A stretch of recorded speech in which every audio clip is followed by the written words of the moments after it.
હવે ઈ કેવી અઘરી નોટ ઈ ફાટતી જ નહોતી અને તમને બેન અહીંયા જીજાજીની દુકાને આવ્યો હતો.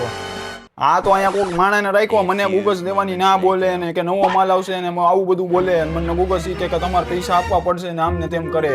આ વાત કરી લે તો જરીક તું. હાલ્યો તમે તો પણ હા ભાભી હા એવા છે ને. હા એક ગોગલ્સ પાસ કર્યા છે. ના ઈ તો હું ના નતો પાડતો, સમજાવતો તેમને. ભલે ભલે હાલો આપી દઉં.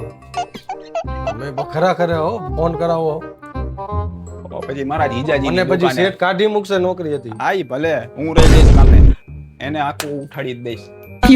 હજી એક મામાનું કરવા જવાનું છે, એક મામાનું કરી આવું, કપડા લેવા જવાના એનું મામાનું કરી આવું. આ કેટલાક સુંદર લાલ આયા. હવે ઓલો આવીને મને કીધા હે ઓલો હાડો લઈ ગયો આનો સુંદર લાલ.